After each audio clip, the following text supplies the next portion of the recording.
As guerras marcam a história da humanidade. Elas expõem a natureza e os conflitos humanos de forma extrema e violenta. Quando começam, só é possível afirmar que muitas pessoas morrerão e que nada será como antes. As guerras mudam tudo. Meu nome é Júlio Farias e eu sou professor de História. Nessa série, vamos analisar a guerra que mudou a América do Sul, a Guerra do Paraguai, também conhecida como a Guerra da Tríplice Aliança. Há 150 anos, entre 1864 e 1870, Brasil, Argentina e Uruguai se uniram contra o Paraguai e travaram uma sangrenta guerra onde morreram mais de 350 mil pessoas. E essa guerra foi, segundo dizem os historiadores, uma das primeiras guerras totales da história. E isso provocou uma tremenda mortandade. Essa ainda é uma guerra polêmica, repleta de interpretações divergentes. É preciso compreender melhor a Guerra do Paraguai, conhecer o que os historiadores dos 4 países envolvidos estão estudando e as análises mais recentes sobre a guerra. A Guerra do Paraguai foi tão importante que ela teve várias interpretações, continua sendo um tema polêmico, como tudo em história, né? Não existe uma verdade final absoluta, porque sempre aparece um documento novo, um método de análise, preocupações novas, perguntas novas sobre a guerra. Vamos a lugares marcados pela guerra, descobrir o que ainda existe por lá e a relação de seus habitantes com o maior conflito da América do Sul. É isso que vamos fazer na série A Última Guerra do Prata.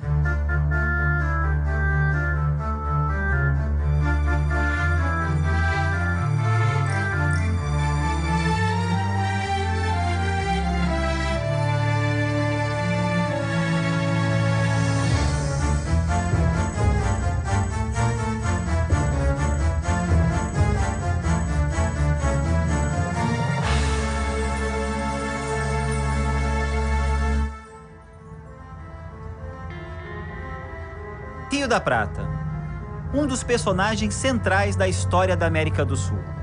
Sua posição geográfica e estratégica motivou disputas políticas e econômicas, conflitos e guerras. A última e maior delas é conhecida pelos brasileiros como Guerra do Paraguai, mas é também chamada de Guerra da Tríplice Aliança ou Guerra Grande. Muitos estudos já foram realizados sobre essa guerra.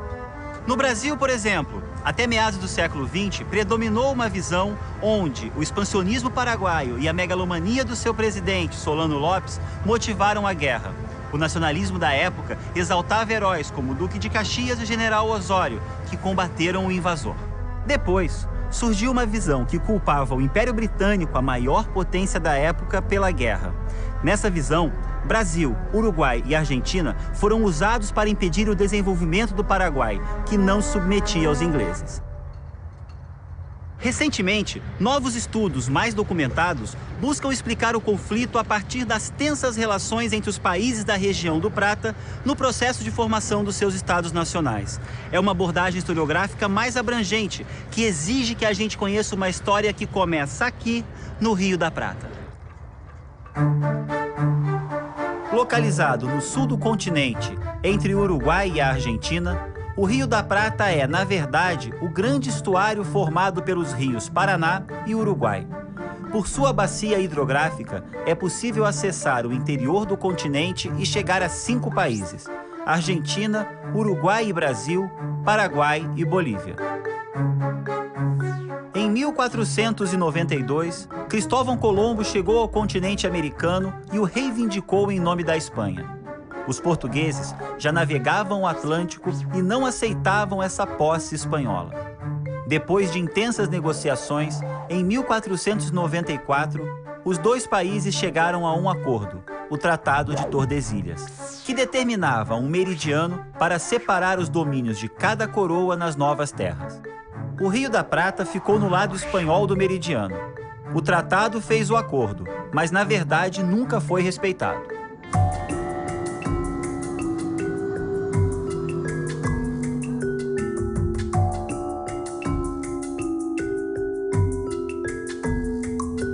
Em 1776, preocupada com as incursões portuguesas na região platina, a coroa espanhola cria o Vice-Reino do Prata.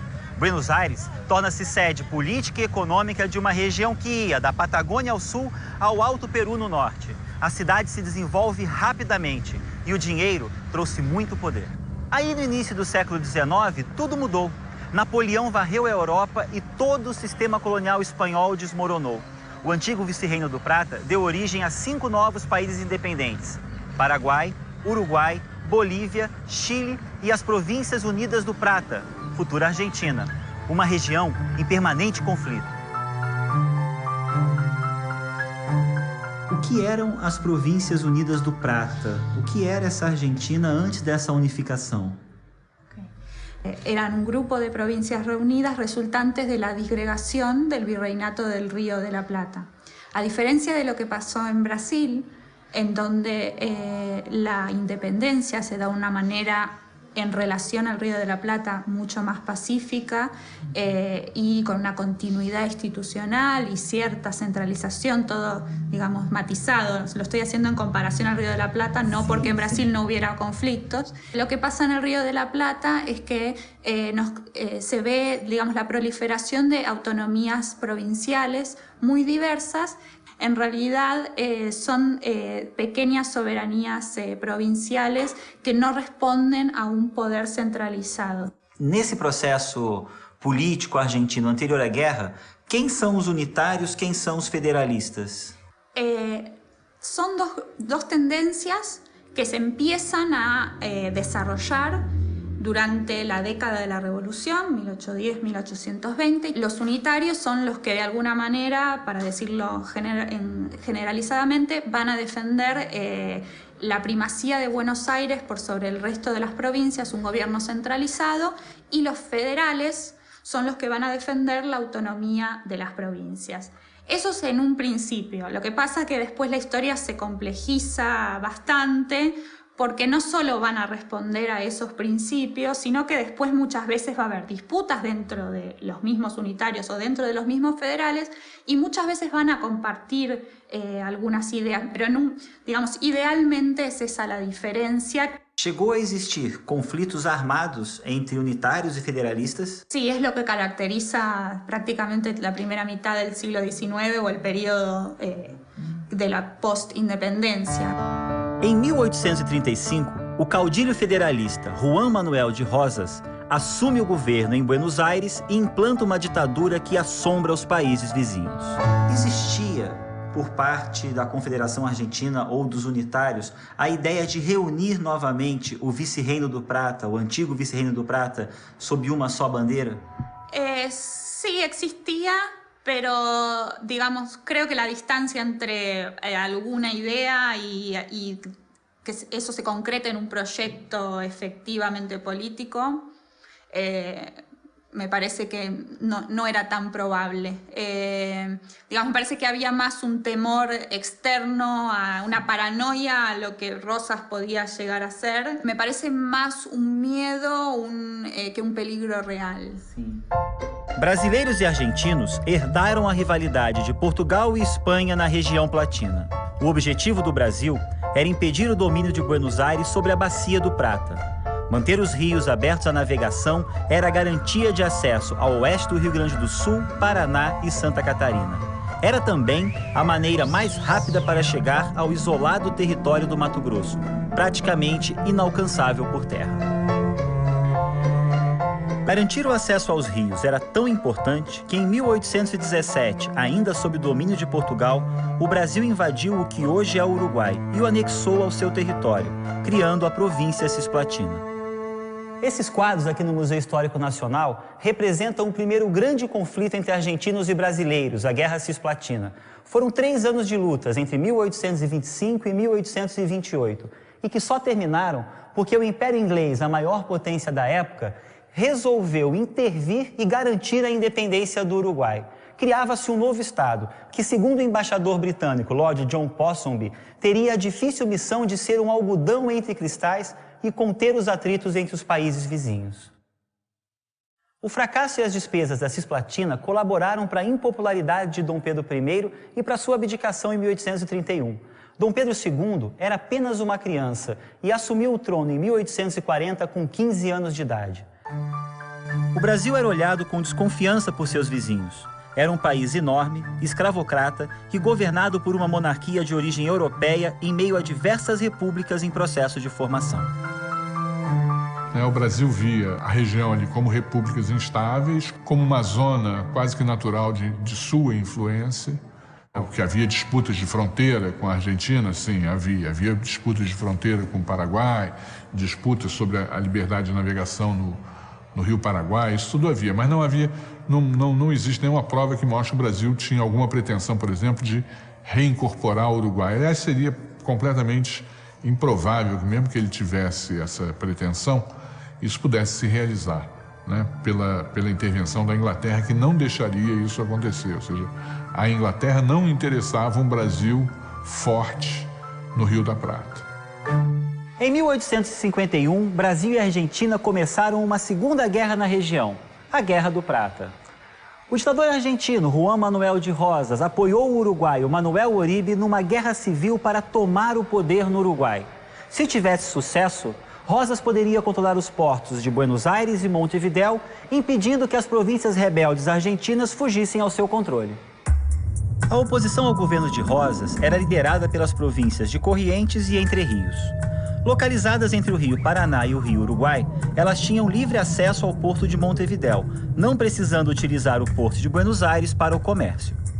Para conter Rosas, o Império Brasileiro alegou a defesa da soberania do Uruguai e do Paraguai e partiu para a guerra. Montou uma aliança militar com esses dois países e com as províncias argentinas de Entre Rios e Corrientes. Juntos, eles derrubaram o governo de Buenos Aires.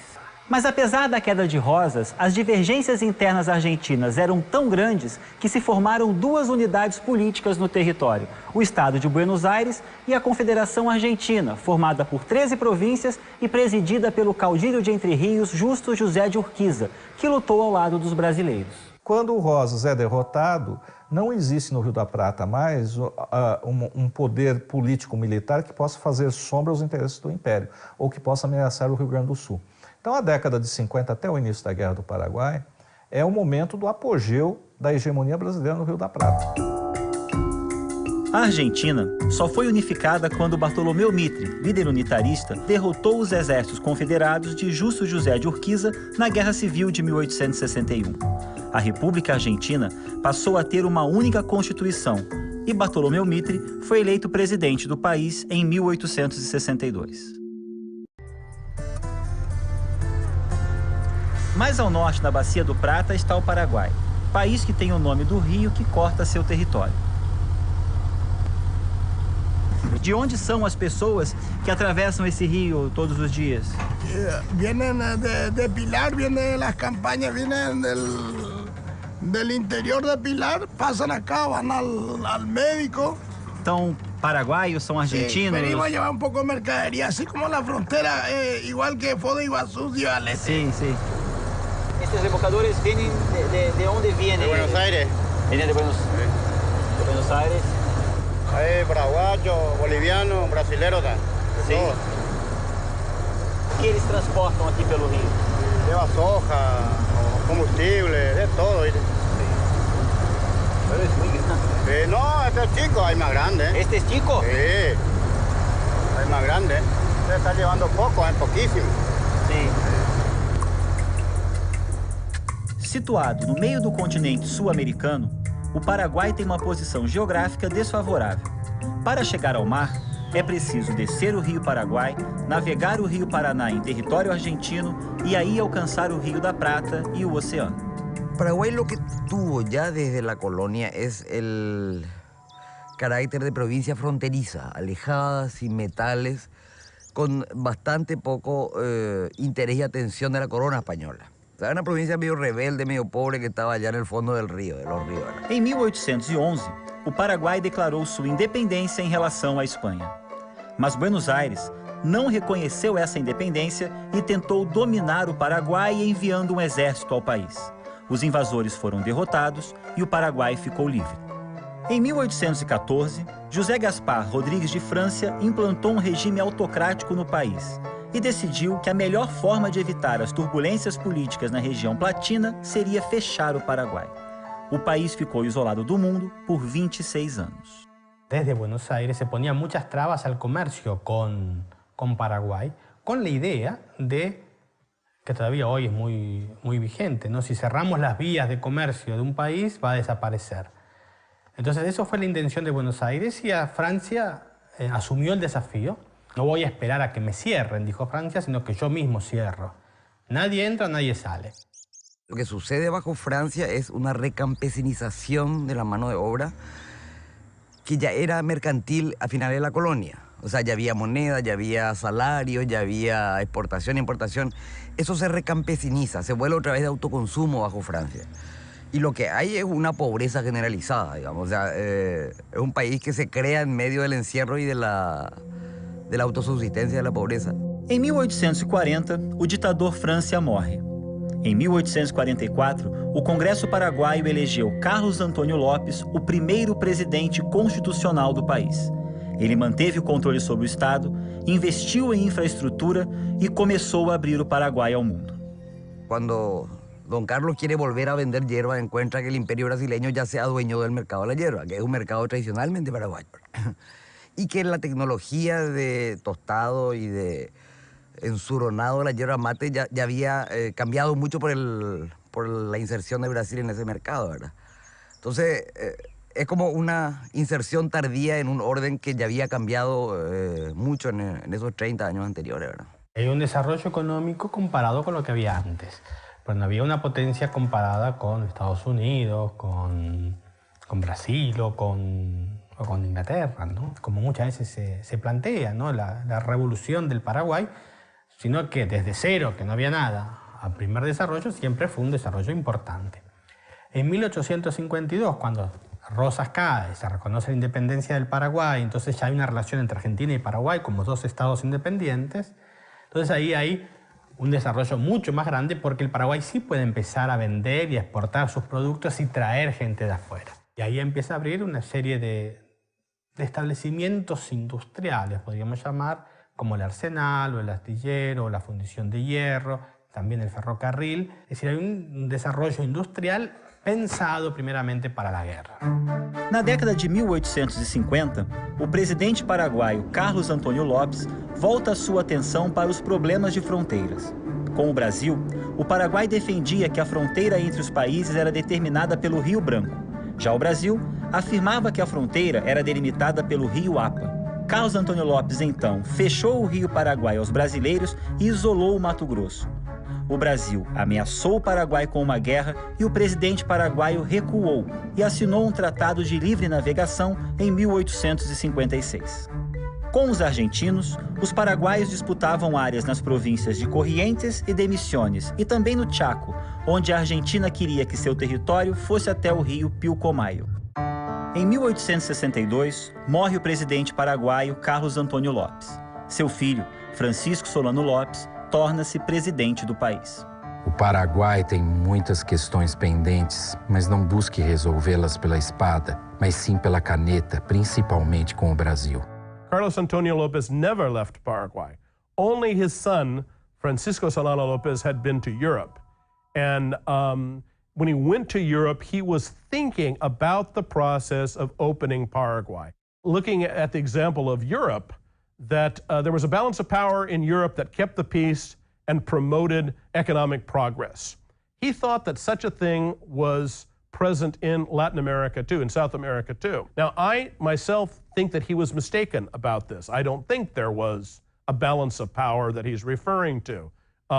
If you take Uruguay and Argentina and Paraguay together, they do not equal the power of Brazil. They're smaller than Brazil in population, they're smaller in terms of the economy, they're smaller in terms of political influence.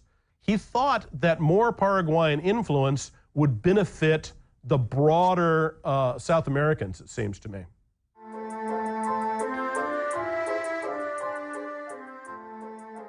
As aspirações de Solano Lopes por maior influência na região despertaram o interesse da República Oriental do Uruguai, país que desde a sua independência era pressionado por Argentina e Brasil e vivia imerso em violentas guerras civis provocadas pelos seus dois partidos políticos, o Partido Colorado e o Partido Blanco. Em 1860, o Partido Blanco assumiu o governo uruguaio. O presidente Bernardo Berro buscou a proteção paraguaia e, em troca, ofereceu a saída para o mar que o Paraguai tanto precisava. O Uruguai, na primeira metade do século XIX, nesse momento anterior à guerra, como era a política uruguaia? Bastante complicada, porque con Uruguay nacen casi al mismo tiempo sus partidos políticos, Partido Blanco y Partido Colorado. Sí.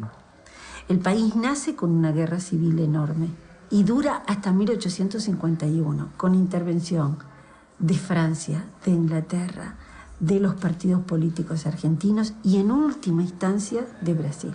Como era essa relação entre os blancos uruguaios e o Paraguai nesse momento anterior à guerra? La relación de los blancos es con los partidos de la región por una cosa que los alumnos de Uruguay, los más jóvenes, les cuesta entender. ¿Por qué se metían con nuestros partidos, te dicen? Y lo que los profesores de historia les decimos es, ¿y cómo no van a meterse si hacía 10 años, 20, 30 atrás estaban juntos y eran una misma cosa?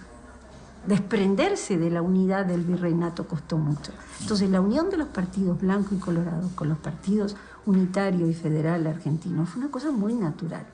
Los blancos se relacionaron con los federales argentinos y los colorados lo harán con los unitarios. ¿Qué podía hacer Paraguay?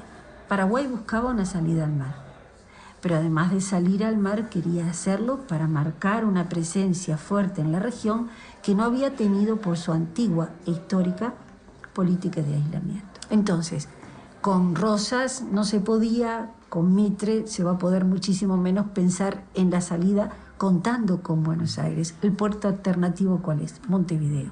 Y un Montevideo controlado por colorados que están aliados históricamente con los unitarios hace que naturalmente Paraguay apoye a quien? A los blancos. O Porto de Montevidéu era uma alternativa também para as exportações das províncias federalistas argentinas. Isso incomodava o presidente Bartolomeu Mitre, que apoiou secretamente Venâncio Flores, líder da oposição uruguaia, em uma nova guerra civil no país. E em 1863, o presidente uruguaio Bernardo Berro começou a ter problemas também com o Brasil. O governo Blanco não renovou um tratado de comércio e navegação e depois investiu contra os estancieiros gaúchos que possuíam terras no país.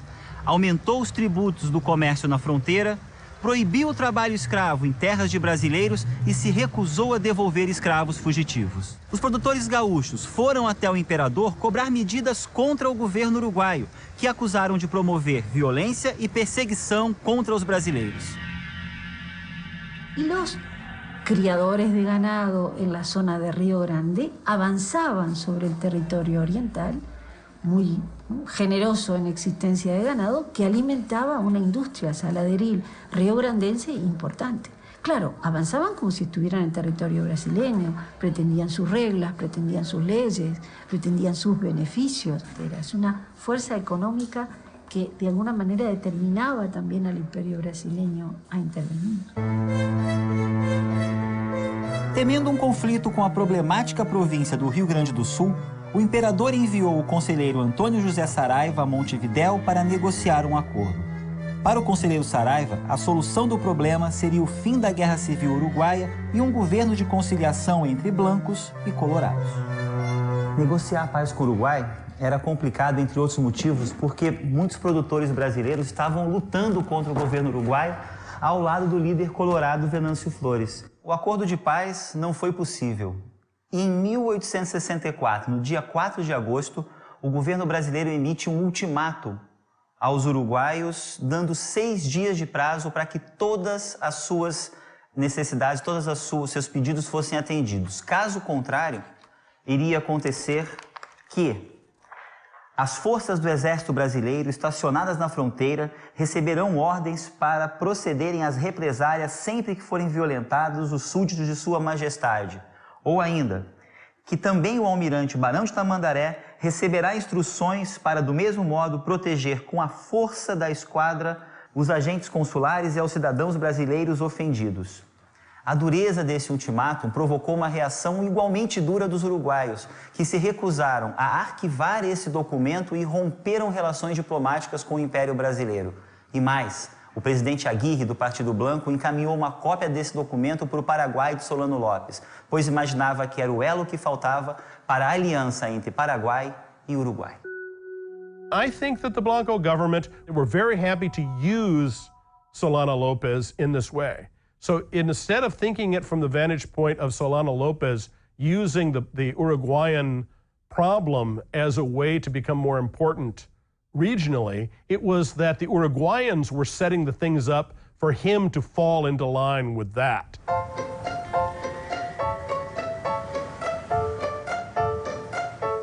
Esse documento é a nota oficial, é a resposta do governo paraguaio ao ultimato que o Brasil deu ao Uruguai para que cedesse às suas exigências.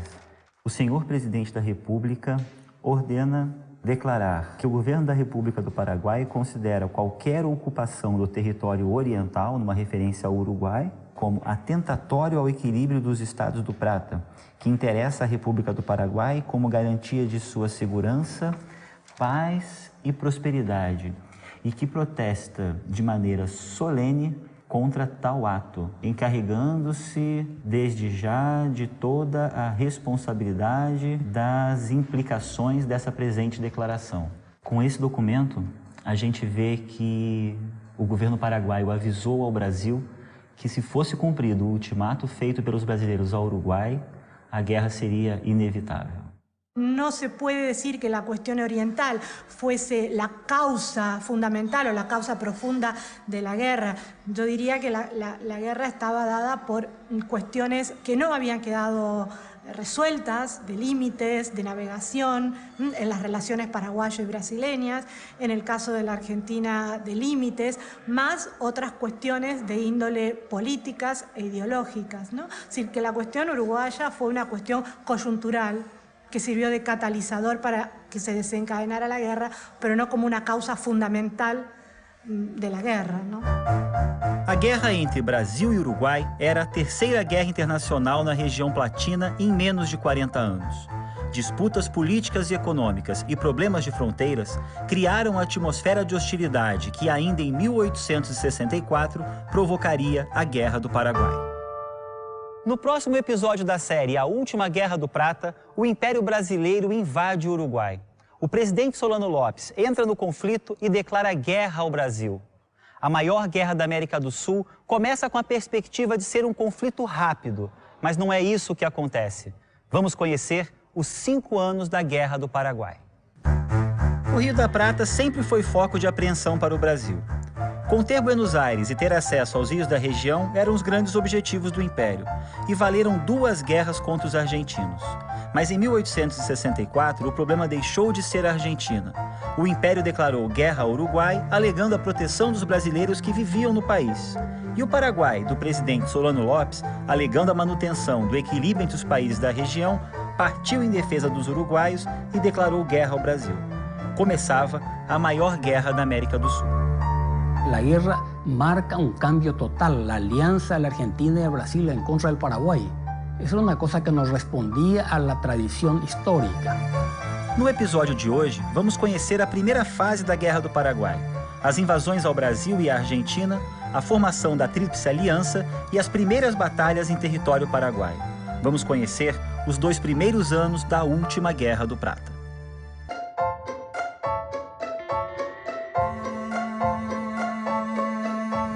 Em setembro de 1864, aqui da Baía de Guanabara, a esquadra imperial brasileira, a mais poderosa da América do Sul, zarpou em direção ao Rio da Prata para derrubar o governo uruguaio.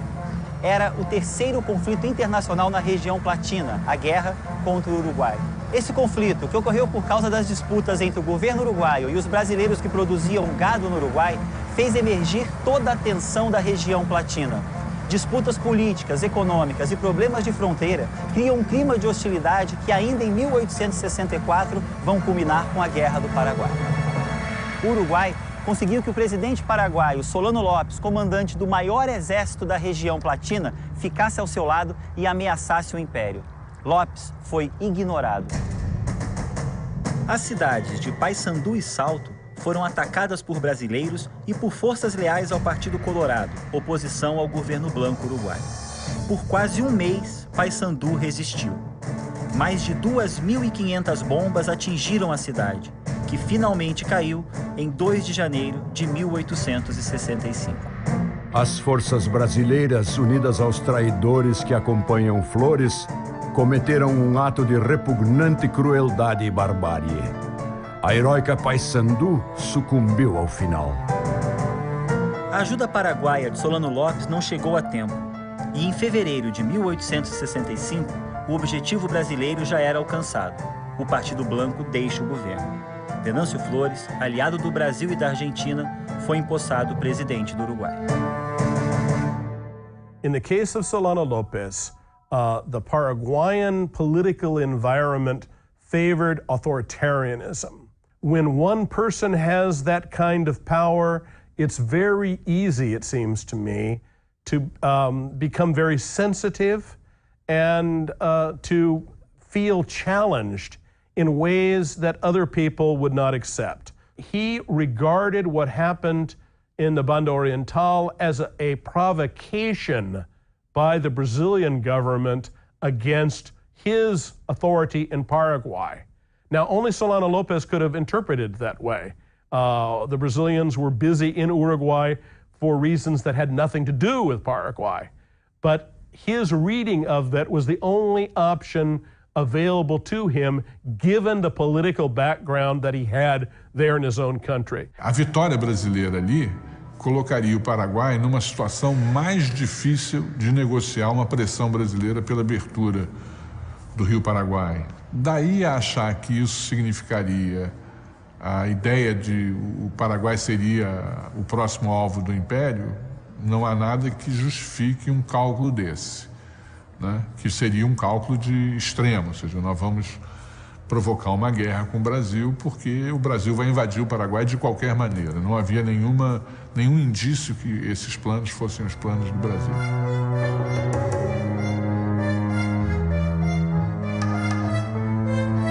Com a invasão do Uruguai, Solano Lopes retaliou o Brasil. Sua primeira medida foi ordenar a apreensão do navio brasileiro Marquês de Olinda, que passava aqui pelo porto de Assunção com o novo presidente da província do Mato Grosso. A segunda medida foi executar uma ofensiva contra o Brasil, que tinha 2 frentes de combate. A data que marca o início da Guerra do Paraguai é dezembro de 1864. Sem declarar guerra, as tropas paraguaias invadiram a província do Mato Grosso. Rapidamente, tomaram o forte de Coimbra na fronteira e avançaram sobre as cidades de Miranda, Corumbá, Dourados e Coxim. O Mato Grosso ficou isolado e não era mais uma ameaça. A maior força do exército paraguaio foi então para o sul, socorrer o governo do Partido Blanco no Uruguai. Mas para isso, era preciso cruzar o território argentino. O presidente paraguaio Solano Lopes seguiu o conselho do governador da província argentina de Entre Rios, Justo José de Urquiza, e pediu que o presidente Bartolomeu Mitre permitisse a passagem de suas tropas pelo país. Mitre negou o pedido. Então, em abril de 1865, Solano Lopes declarou guerra à Argentina e invadiu a cidade de Corrientes, onde esperava receber apoio popular e político. Havia motivo para que Solano Lopes imaginasse que teria apoio de Corrientes nessa invasão e nessa guerra? Entre correntinos y asunceños o correntinos y paraguayos siempre hubo una amistad muy cercana, muchas relaciones de tipo económico, social, una cercanía muy fuerte que no existía, por ejemplo, entre Corrientes y Buenos Aires. Cuando se produce la invasión hay una división que se produce entre aquellos sectores que permanecen de alguna manera ligados a la posición del gobierno nacional, a la posición de Mitre, del presidente Mitre, y por otro lado un sector que se manifiesta abiertamente a favor del Paraguay, los sectores paraguayistas. Sí, aquí hay algo interesante, ¿no? Una nota dirigida a Robles, a Wenceslao Robles, el jefe de la ocupación, y está firmada por los 3 miembros del triunvirato paraguayista. E em Corrientes se faz um governo composto de 3 pessoas, um triunvirato de apoio à ocupação. A la ocupación, que estaba integrado por Víctor Silvero, Teodoro Gaúna e Sinforoso Cáceres. Mas então o Solano Lopes tinha todos os motivos para acreditar que teria apoio em Corrientes. Claro, sí. Y además también existía entre los correntinos y tal vez entre los sectores federales la idea de que Urquiza podía liderar de alguna manera, y eso es lo que le van a reclamar otros caudillos federales de otras provincias argentinas, una reacción que fuera antiliberal y que al mismo tiempo incluiría la posibilidad de un acuerdo con Solano López.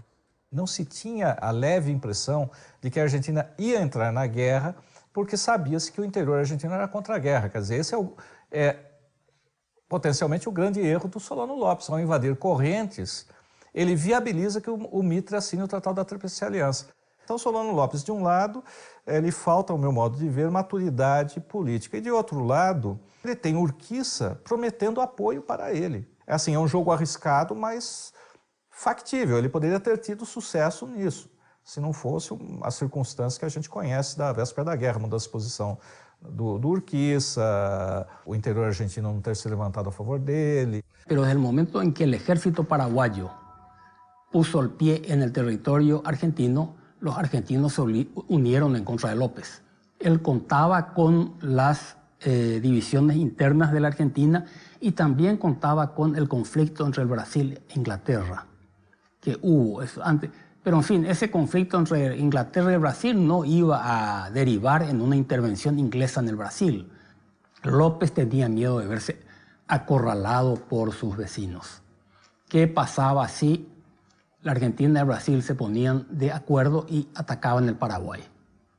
Entonces, para evitar eso, tomó medidas que no tendían precisamente a buscar una guerra larga, sino a evitar la posibilidad de una alianza. Y en realidad, lo que se produjo fue la alianza.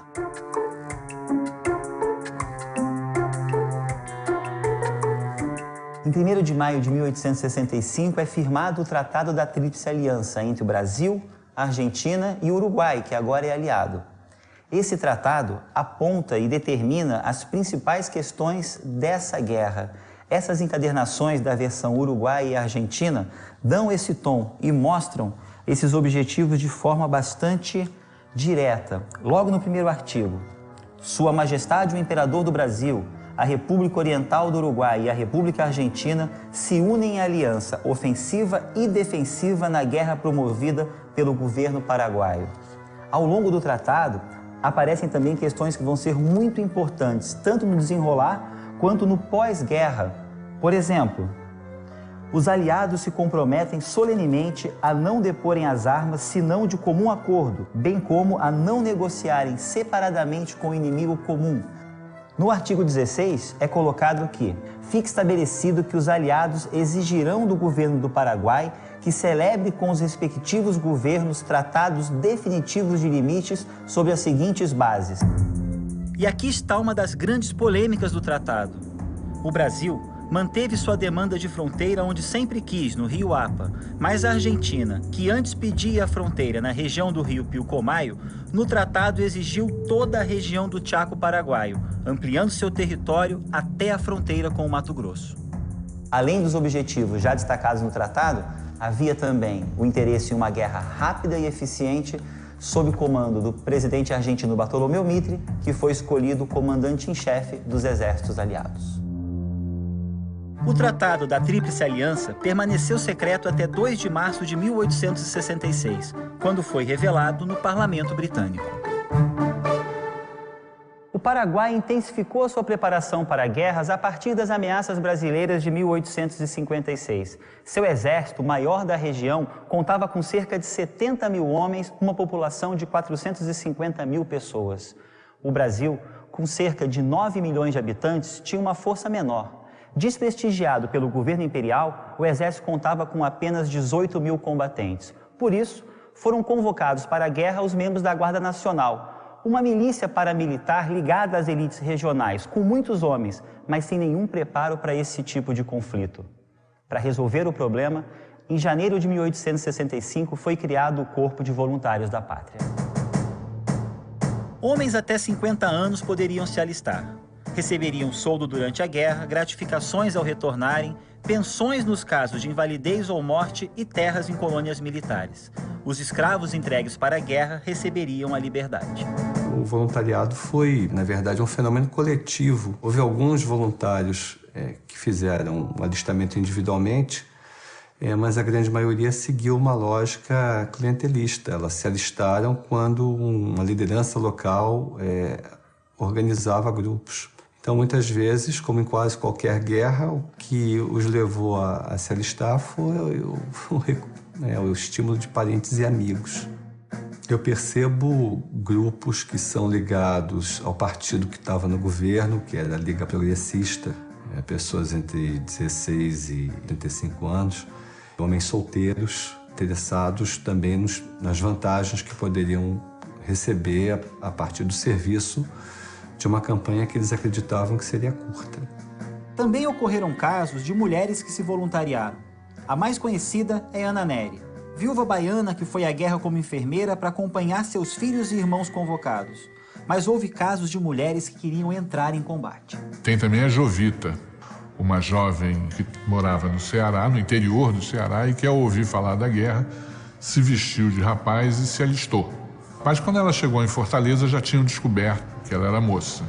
Mas aí aquilo virou uma peça de propaganda e ela chegou a vir para o Rio de Janeiro, depois não se sabe bem o que aconteceu com ela. Uma versão diz que ela ficou aqui no Rio e uma outra versão diz que ela foi como auxiliar na parte de enfermagem e morreu em Corrientes de cólera. A primeira ação do novo exército brasileiro foi combater a invasão paraguaia ao Rio Grande do Sul. Entre junho e agosto de 1865, as tropas de Solano Lopes tomaram as cidades de São Borja e Uruguaiana. O objetivo ainda era chegar ao Uruguai para restabelecer o governo do Partido Blanco. Acompanhando as tropas imperiais estava o voluntário da pátria número 1, o próprio imperador Dom Pedro II, que foi ao Rio Grande do Sul com seus genros, o Conde D e o Duque de Saxe, para mostrar o comprometimento da monarquia com a causa da guerra. Após uma série de erros do comandante paraguaio, o coronel Estigarribia, as tropas invasoras se renderam ainda em agosto de 1865. Essas fotografias, tiradas em Porto Alegre, mostram soldados e oficiais paraguaios prisioneiros. Alguns ficaram no Brasil, muitos fugiram e voltaram ao Paraguai. Durante toda a guerra, a resistência e a dedicação dos soldados paraguaios surpreenderam os aliados. São fatores que contribuíram para a longa duração do conflito.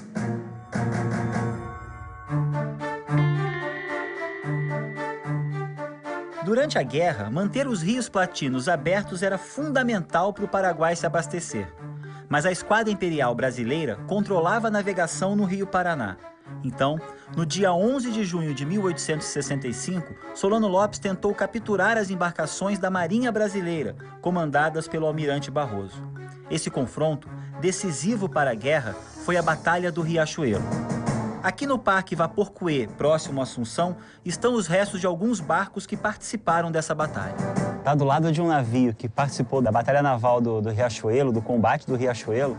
É impressionante. As crianças correndo, as crianças passando ao lado de um documento desse tamanho, é algo indescritível, é muito bom, é muito bom. No Rio Paraná, próximo a Corrientes, os paraguaios tentaram um ataque surpresa à Marinha Brasileira. Mais moderna e bem equipada, a Esquadra Imperial reverteu a situação. A Força Naval Paraguaia foi praticamente eliminada. Ainda era junho de 1865 e a guerra estava apenas começando. Mas depois da Batalha do Riachuelo, o destino do Paraguai estava selado. Sem o acesso ao rio, o país não poderia mais receber nem armas e nem produtos do exterior. Com a derrota em Riachuelo e a rendição em Uruguaiana, os paraguaios recuaram. Em novembro de 1865, deixaram Corrientes voltando para o seu território. Os aliados então prepararam a invasão ao Paraguai. Bombardearam a fortaleza de Itapiru, na fronteira, e no dia 16 de abril de 1866, cerca de 60 mil homens cruzaram o Rio Paraná em apenas uma noite. A primeira base aliada no Paraguai foi na pequena Passo de Pátria. Hoje, a cidade tem cerca de 2 mil habitantes. Na época da guerra, mais de 60 mil pessoas viveram na região. Cercados pelo Chaco, pântano de vegetação espessa e grandes alagados, os aliados desconheciam o terreno e tinham enormes dificuldades para movimentar as tropas. A gente está aqui no Esteiro Belaco, mas o que é um esteiro, esse terreno? Como é que é isso aqui? Bueno, este es el gran estero Bellaco. Aquí se desarrolla la primera batalla paraguaya en territorio paraguayo. El estero Bellaco es muy fongoso, es un estero que tiene mucho junco, mucho pirí. Entonces, cuando más se transita, por ejemplo, se pone más feo porque es un embalse, ¿verdad? No se podía transitar fácilmente, por eso se abrieron los pasos. Entonces, por eso sobre el estero Bellaco hay muchos pasos, así como paso carreta, paso canoa y paso sidra. Ese era el camino real que unía Paso del Parche con Humaitá, es el viejo camino. Quando a gente vê nos livros a impressão de que as batalhas são distantes umas das outras, mas não, os territórios são muito próximos uns dos outros das batalhas. Sí. La distancia, por ejemplo, de Tuyutí a Yataiticorá, por ejemplo, es de 2 kilómetros. La distancia del estero Bellaco a Tuyutí ya es más o menos a 200, 300 metros nomás. Y Boquerón del Sauce, más o menos un distante de 1,5 kilómetros a 2. Estacionados na região, os exércitos aliados montaram o acampamento de Tuiuti, o maior de toda a guerra. O presidente Solano Lopes queria impedir que os invasores se fixassem nesse local e partiu para a ofensiva. Em 24 de maio de 1866, Solano Lopes ordenou um ataque surpresa ao acampamento de Tuiuti. Por horas, as tropas combateram na maior batalha já ocorrida na América do Sul. O efetivo paraguaio em menor número não resistiu ao contra-ataque. Cerca de 6.000 homens foram mortos e outros 6.000 presos ou feridos. Do lado aliado, as perdas giraram em torno de 4.000 pessoas entre mortos e feridos. O exército paraguaio perdeu aqui os seus melhores homens. Esse é o marco dessa Batalha do Tuiuti, que aconteceu aqui nesse terreno. Sobre ela, há o relato de Dionísio Cerqueira, um voluntário da pátria brasileiro, que é impressionante. Os batalhões avançavam. A artilharia rugia rápida, infatigável, a revólver era um contínuo trovejar. Cornetas soavam a carga, lanças se enristavam, cruzavam-se as baionetas, rasgavam-se os corpos sadios dos heróis. Espadas brandidas a 2 mãos abriam crânios, cortavam braços, decepavam cabeças. Era noite quando voltamos ao acampamento. Perto da minha barraca, estava estendido com os miolos de fora um amigo de infância, o tenente de voluntários Emídio de Azevedo Monteiro. Ajoelhei-me ao seu lado, apertei-lhe a mão gelada e dei-lhe um beijo de adeus na larga testa ensanguentada. Ler esse relato, estando aqui, onde ele aconteceu, é muito forte, é muito impressionante. Como é que eram as guerras? Tinha um enfrentamento dos exércitos, uma grande batalha e decisiva, e depois disso, a guerra tinha terminado. No caso do Rio da Prata, sempre tinha sido assim. E aí, no caso do Paraguai, não vai ser assim, porque tem a derrota em Tuiuti, mas o Paraguai tem o Humaitá, um sistema defensivo formidável para a época e ainda cercado de pântanos que os aliados não conheciam o interior do Paraguai, não tinham mapas, não sabiam de caminhos, não sabiam como chegar ao Humaitá. E aí não tem como avançar, eles ficam parados. Então, a partir desse momento, no Rio de Janeiro e também no Rio da Prata, começa a desconfiança que essa guerra já durou demais, porque você esperava uma guerra rapidíssima. Já houve a derrota, a grande batalha, e ainda a guerra não acaba. Em junho de 1866, os primeiros fotógrafos chegaram ao acampamento aliado. Na Biblioteca Nacional do Uruguai, conhecemos as fotografias da empresa Bates Company de Montevidéu. Suas imagens de soldados feridos e de cadáveres deram uma nova feição à guerra. A morte nos campos de batalha perdia o semblante de heroísmo e ganhava a face do horror. O que essas imagens contam pra gente do cotidiano de uma guerra? Hay muchísimas cosas que uno puede observar detenidamente en cualquiera de estas imágenes. Por ejemplo, ahí vemos cómo los cañones se mezclan con elementos de la vida cotidiana del soldado, como es una carpa donde dormían y donde comían, donde se protegían de las inclemencias del tiempo cuando llovía. Esas fotografías relataban no solamente los aspectos de los soldados, sino también que hacían ver en muchas de estas imágenes la crueldad de una guerra. Como por ejemplo una fotografía cuando aparece un montón de cadáveres paraguayos. Sí. Esa y otra fotografía más de las mismas características nos dan una visión muy macabra de lo que es un conflicto bélico. E uma empresa se estabeleceu para tirar fotografias da guerra. Qual era o interesse de uma companhia como a Bates em se estabelecer num território de guerra? Bueno, la guerra ahora estaba localizada en territorio paraguayo. Y a ese lugar acudieron, en principio, un fotógrafo, que era Javier López, fotógrafo acreditado por la firma Bates y compañía, con la idea de sacar una serie de imágenes y comercializarlas. E ela nos permite estar quase que presentes naquele cotidiano da época. La fotografía, al contrario que un grabado, que un dibujo, que la obra de un artista, estaba diciendo lo que estaba ocurriendo en el momento. Tenía un efecto que otro soporte iconográfico no tiene. La fotografía hablaba de un realismo. El impacto visual de una imagen fotográfica es muy fuerte, es muy grande. Esse tipo de foto, Alberto, ela mostra a verdade ou ela constrói uma memória? Bueno, esta es una fotografía de retrato. Ellos están posando para la cámara fotográfica. No están realizando una tarea que seja cotidiana. Exactamente. Ellos allí están siendo fotografiados para perpetuarse en el tiempo. Qual é o valor histórico desse acervo do Bates hoje? Las fotografías de Bates y compañía han sido las más trabajadas hasta ahora. El valor es muy grande, es muy grande. Hoy podemos, a través de la fotografía, conocer aspectos de esa guerra del ayer tan desconocida. Em poucos meses, os aliados conseguiram seguidas vitórias no Paraguai. Solano Lopes tentou negociar um acordo com o presidente argentino Bartolomeu Mitre no famoso encontro de Taiticorá, que está registrado nos arquivos do Museu Mitre, em Buenos Aires.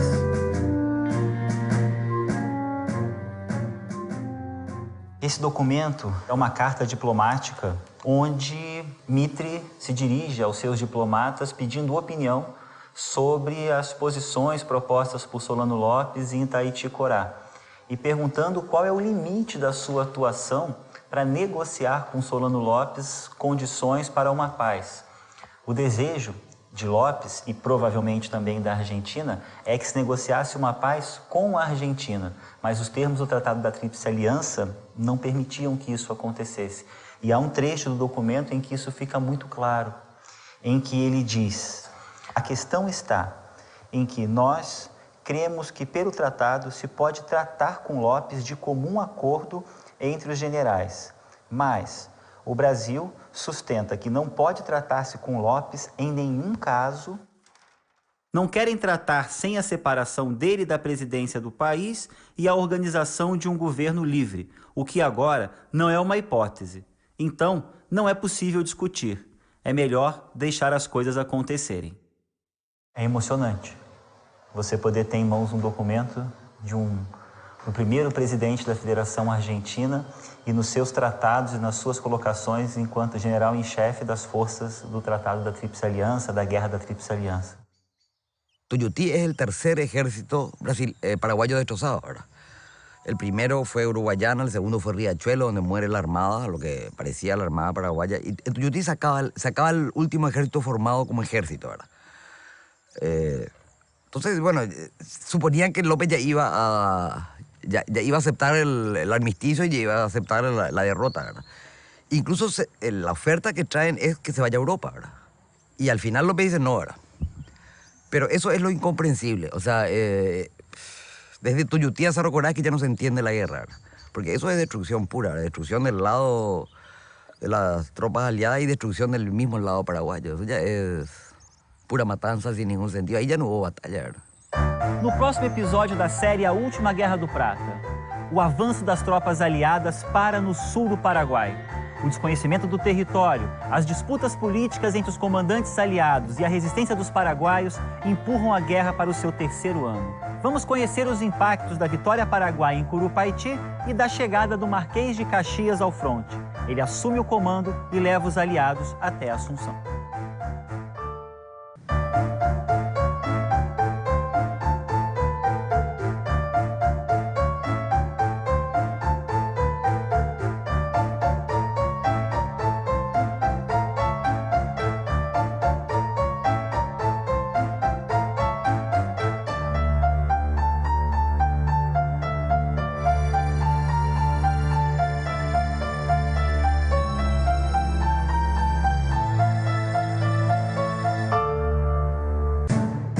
24 horas nos quartéis, em 15 dias em campanha, em 3 meses em Assunção.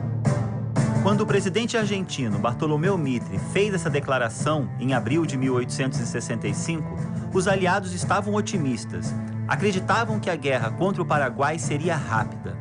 Mas a guerra passou 65 e avançou 1866 com sangrentos combates no território paraguaio. Os exércitos aliados param no sul do Paraguai. Por 2 anos, os soldados viveram em um acampamento que mais parecia uma cidade em meio ao Chaco paraguaio.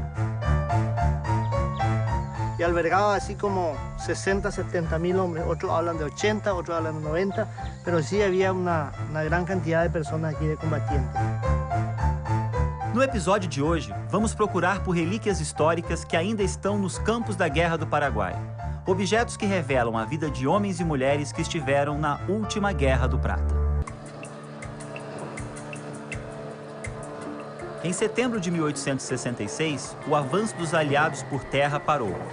Era preciso também avançar pelo Rio Paraguai, vencer as fortificações de Curuzu, Curupaiti e a temível fortaleza de Humaitá. O comandante em chefe aliado, o presidente argentino Bartolomeu Mitre, queria que os navios de guerra brasileiros subissem o rio e enfrentassem os paraguaios. Mas o almirante Tamandaré, comandante da esquadra, desconfiava das intenções argentinas. E os planos que o Mitre tinha para avançar a guerra que ele propunha implicava o uso dos navios de guerra do Brasil, que era a grande superioridade na guerra, porque em termos terrestres a superioridade era paraguaia, que estava numa posição defensiva, numa região desconhecida para os aliados e sem condições de avançar. Então qual era a vantagem? Seria você usar a marinha de guerra contra o Humaitá. E isso era interpretado por Tamandaré como uma tentativa de Mitre de levar a destruição da marinha de guerra brasileira para terminada a guerra se voltar contra o Brasil. Então, na verdade, Tamandaré, o grande inimigo do Tamandaré não era Solano Lopes. O grande inimigo no imaginário do Tamandaré era Mitre. Ele desconfiava permanentemente das ordens de Mitre. Apesar das diferenças, em 22 de setembro de 1866, os aliados atacaram Curupaiti. Do Rio Paraguai, a esquadra imperial deveria bombardear as posições paraguaias e liberar o avanço terrestre. Mas o bombardeio imposto por Tamandaré errou os alvos. Os canhões paraguaios ficaram praticamente intactos e massacraram os soldados que atacaram por terra. Na maior derrota aliada na Guerra do Paraguai, Brasil, Argentina e Uruguai tiveram cerca de 4.000 baixas entre mortos e feridos aqui nos campos de Curupaiti. Each one of the Allied officers, let's not forget, were not just fighting the Paraguayans. To some extent, they were fighting each other. The disagreements between the Argentines and the Brazilians, and sometimes among the Brazilians. So on the Paraguayan side, you pretty much had unity of command. Even when it didn't work very well, there was no question that it was unified. The Paraguayans, till almost the end of the war, had much stronger military intelligence than the Allies did. They knew where the Allied armies were when the Allies themselves didn't know where the armies were. So they were able to take advantage. That's how a smaller force was able to hold off the bigger force for so long. Eu estou caminhando pelas trincheiras de Curupaiti, que estão aqui há cerca de 150 anos. Elas simbolizam a última grande vitória paraguaia nessa guerra. Para o Brasil e para o exército aliado, a derrota em Curupaiti significou graves problemas políticos e a troca do comando da guerra. Saiu o argentino Mitre e entrou Caxias. O Caxias vai disciplinar o exército, que havia indisciplina depois da derrota em Curupaiti, vai repor as perdas. Repor as perdas significa trazer civis do Brasil e treiná-los para serem soldados em plena guerra sob fogo inimigo. E o detalhe, ele era um senador do Partido Conservador que estava na oposição e é enviado pelo Partido Liberal que estava no poder. E as brigas políticas internas no Brasil durante toda a guerra, foram enormes. Então, isso mostra o estado, a emergência que foi a derrota de Curupaiti, a ponto do Partido Liberal recorrer a um conservador, que significava fortalecer o partido político inimigo. Caxias chegou ao Paraguai em novembro de 1866 para comandar os brasileiros. O presidente Mitre foi à Argentina combater revoltas provinciais e voltou à guerra algumas vezes, até que em janeiro de 1868 retirou-se de vez do fronte com parte de suas tropas. O Marquês de Caxias assumiu por fim o comando aliado e precisava de mais soldados. Porém, já não era fácil encontrar voluntários. Com as notícias vindo do front, né, a respeito da morte por doenças, péssimas condições sanitárias e também com os primeiros casos de vítimas cujas famílias não eram amparadas, o sentimento de colaboração diminuiu. O governo, através dos presidentes de província, dos delegados de polícia, começou a coagir. Então, ele começou a caçar, que já era uma prática anterior, os recrutas. As pessoas fogem. Muitas vezes fogem, inclusive, para quilombos. Então, há uma fase de resistência ativa, né? Tanto pela fuga, como muitas vezes pelo ataque a cadeias ou escoltas. Não havia quartéis e também era muito difícil segurar os recrutados à força. Caxias manteve o exército aliado estacionado na região de Tuiuti por mais de um ano. Seu objetivo era reorganizar e preparar as tropas para vencer Curupaiti e avançar sobre a fortaleza de Humaitá. O acampamento cresceu, tornou-se uma enorme cidade. Vicente, estamos no campo de Tuiuti. Esse acampamento onde milhares de pessoas, cercadas de terrenos alagados, de vegetação, estiveram. Qual é a extensão desse campo? Até onde ele iria? Bueno, este es el gran campo de Tuiuti, ¿verdad? El atrincheramiento donde está el grueso del ejército aliado. Luego, ¿verdad? Cuando ellos se establecieron aquí, ocuparon un rayo desde Piri hasta Tuyucué, 10 kilómetros arriba del Bellaco. Então tudo que nós estamos vendo aqui era o acampamento? Sí, o sea que y albergaba así como 60, 70 mil hombres. Otros hablan de 80, otros hablan de 90, pero sí había una gran cantidad de personas aquí de combatientes.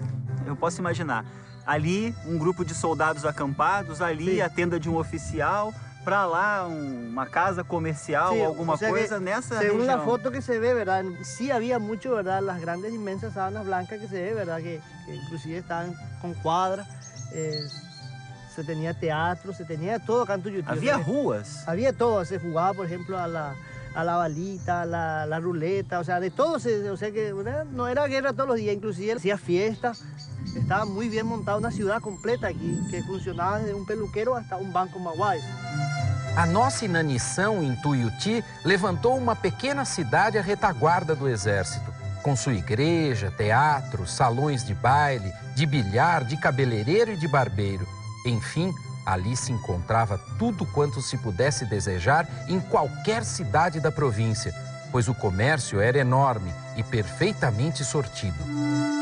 Não há mulheres nas fotografias dos acampamentos, mas a presença feminina pode ser confirmada pelas imagens de crianças entre os soldados, muitas inclusive nascidas nos acampamentos da Guerra do Paraguai. Havia prostitutas, mas também esposas e mães que acompanhavam seus parentes. Trabalhavam no comércio, cozinhavam, costuravam roupas e cuidavam dos feridos. Eram conhecidas como vivandeiras. O exército paraguaio também era acompanhado por muitas mulheres. Todas las mujeres del sur fueron evacuadas a las cordilleras, que es la región central del Paraguay, y allí fueron dispuestas como soldados. Este ejército, integrado mayormente por mujeres, tenía la misión de alimentarle al país durante el tiempo que dure la guerra. Otro grupo importante de mujeres los constituían las esclavas, que también muy poco se habla de la fuerza de las esclavas, especialmente del Estado, que trabajaban en los hospitales, en todos los hospitales de guerra. Otro grupo importante de mujeres, y estoy hablando desde el año 1866, en que las mujeres pasan a ocuparse del 70% del comercio del Paraguay. Entonces las mujeres se vuelven en las principales proveedoras del Estado. A presença das tropas aliadas e das batalhas ainda está espalhada pelos campos próximos a Tuiuti. Vicente Garcia e Victor Medina são os arqueólogos amadores que vasculham a região em busca de relíquias da guerra. Mas num local onde viviam mais de 60 mil pessoas, não demora muito para a gente encontrar vestígios da guerra.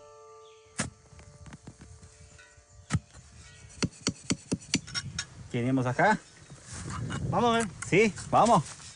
Muitas vezes, Vicente e Victor encontram locais onde os habitantes do acampamento de Tuiuti depositavam lixo.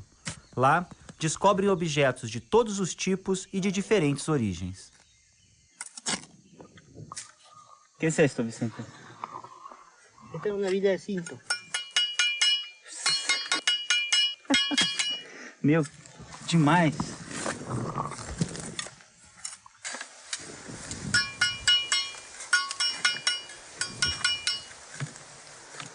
Um parafuso. Opa! ¿Qué es este? Una villa. ¿Villa? Una villa, pero... ¿Hay muchas? Aparentemente no. De estos yo no tengo. Puede ser de caballería o de... ¿Caballería sí, para sí? Sí, de cincha. Para cinchar los caballos. Sí. ¿Vamos?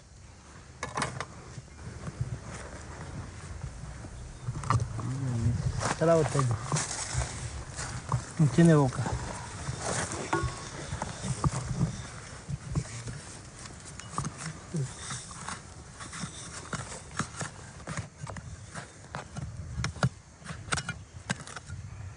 Opa. Esto sí que es lindo. Un estribo.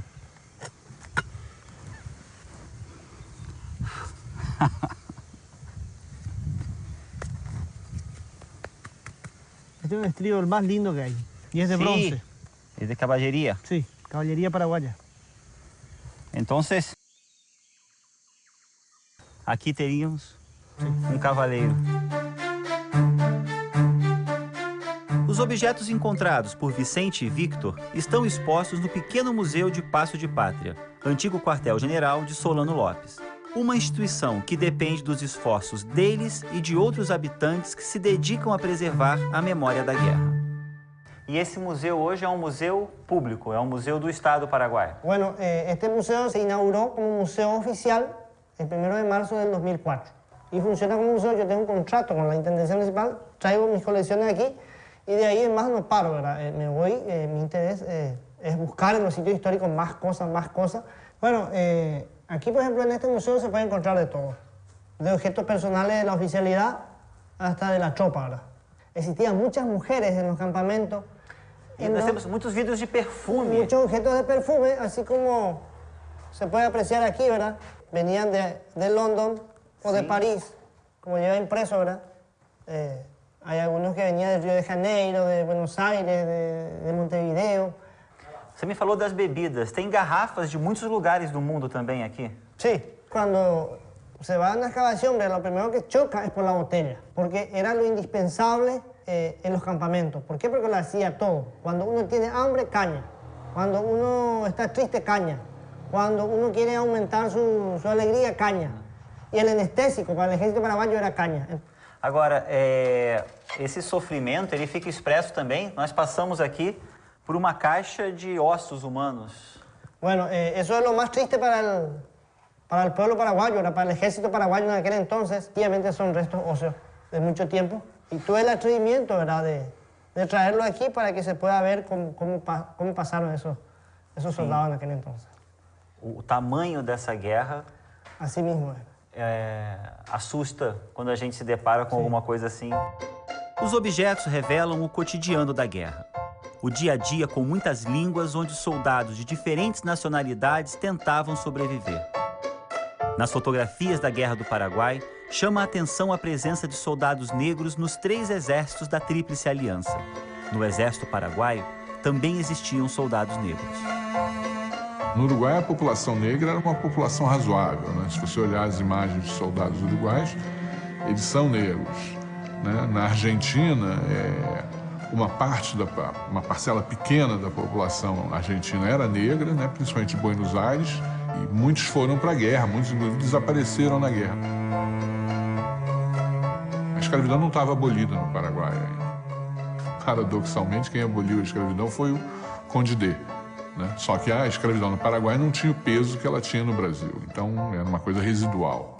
Né? E os paraguaios compunham e mandavam os soldados negros na linha de frente mesmo. Numa população de 9 milhões de habitantes, o Brasil na época tinha 1,5 milhão de escravos. A população negra e parda livre é superior à população negra e parda escrava. O exército de linha, na base, ele representava os setores mais pobres da população do Império. E esses setores já eram, em sua maioria, afrodescendentes. O número de escravos libertos deve ter girado em torno de 10 ou 15 mil indivíduos, oficialmente são 7 mil. E na verdade, uma parte relevante desses indivíduos veio das próprias casas imperiais. Então, o que se conseguiu foi, de certa forma, acabar com a figura do escravo da nação, que estava ali presente, ou seja, do escravo público. A contribuição privada foi muito pequena.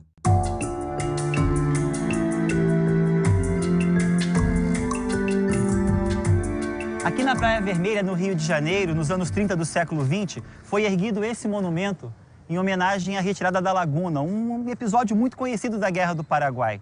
Embaixo desse monumento há uma cripta para onde foram trazidos os restos mortais de participantes desse evento, e a gente vai conhecer agora.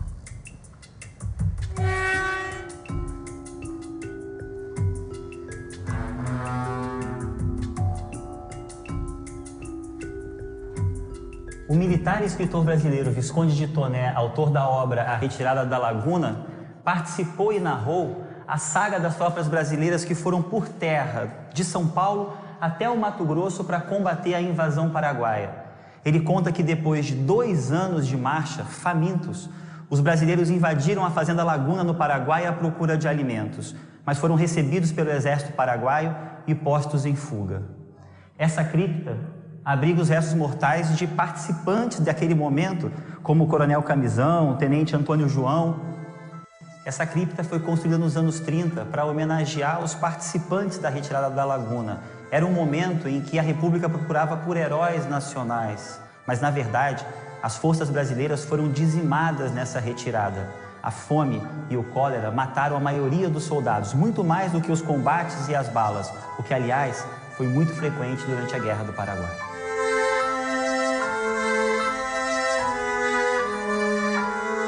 A última coisa que o cara morria era de combate. Né? Morria de doença, morria de frio, morria de infecção, morria de fome. Né?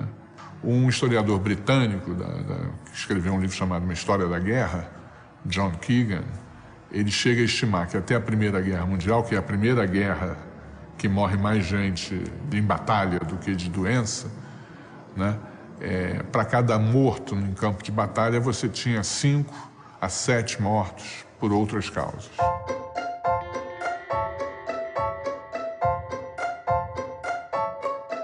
Em julho de 1867, Caxias começou a movimentar as tropas aliadas.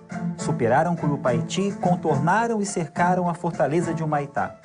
No Rio Paraguai, a Marinha Imperial empregou seus novos navios, os monitores encouraçados.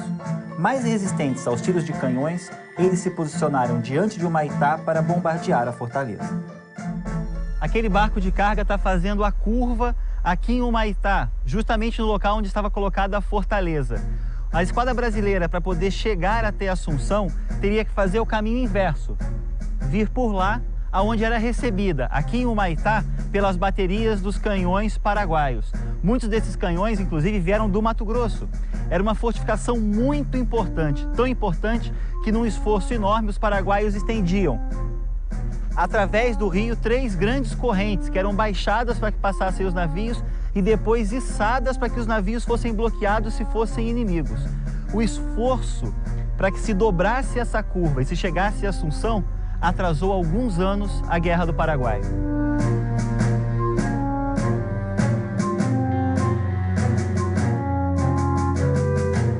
Humaitá foi um ponto muito importante para a defesa paraguaia. Como é que se organizava essa defesa aqui nessa região? ¿Y en qué consistía eso? De hacia el río tenemos, o sea que teníamos, ¿verdad?, las distintas baterías desplazadas más o menos 300 metros de este sitio, que es el que fue cuartel general del Mariscal López. 199 bocas de fuego esperaban aquí en esta curva a los acorazados que venían avanzando aguas arriba, ¿verdad? De este lugar a 700 metros estaba emplazada la batería Londres con 16 bocas de fuego esperando a los enemigos. Llamada Londres en homenaje a los ingleses que han ayudado a Paraguay durante la guerra de la Triple Alianza, porque hay que saber que se han traído expertos de Europa para que puedan diseñar lo que fue la defensa de la fortaleza de Humaitá. Quanto tempo Humaitá foi bombardeada até cair? Dicen verdad de que Humaitá fue bombardeada día y noche durante 6 meses incesantemente. 6 meses. Y el objetivo principal era el templo más lindo, según los historiadores, porque los aliados creyeron que el mariscal López guardaban ahí sus municiones. Em fevereiro de 1868, os navios brasileiros ultrapassaram Humaitá. Sem condições de resistir, em março, Solano Lopes abandonou a fortaleza cruzando o rio Paraguai e seguindo pela margem argentina até San Fernando. 3.000 paraguaios ficaram em Humaitá e resistiram aos ataques aliados até 24 de julho de 1868, quando abandonaram a fortaleza. No dia seguinte, as tropas aliadas entraram em Humaitá deserta. Essas ruínas são um símbolo muito forte desse lugar e dessa região. Estar aqui é llenar-se de uma energia muito especial. É mesmo. É sentir mais de cerca esse sentimento de paraguaio. Sobre aqueles hechos trágicos hoy día, no hay que olvidar la historia, pero sobre ella hay que construir el desarrollo de los pueblos, con la paz, la fraternidad, la concordia y la ayuda mutua entre las naciones. Que ela permaneça aqui, assim como está, que não simbolize nunca mais uma guerra e que seja só um símbolo da paz que existe hoje entre essas nações e da paz que existe entre as pessoas que vêm aqui visitar, porque é um espaço muito bonito. Após a tomada de Humaitá, as tropas aliadas avançaram para Assunção. Na dezembrada em 1868, venceram as batalhas dos arroios Havaí e Itororó e de Lomas Valentinas, quando o exército paraguaio foi praticamente aniquilado. Em Havaí e Itororó, os generais brasileiros Caxias e Osório colocaram-se na linha de frente, empurrando as tropas. Em Lomas Valentinas, o Marechal Lopes foi visto ao alcance das tropas brasileiras, mas conseguiu fugir.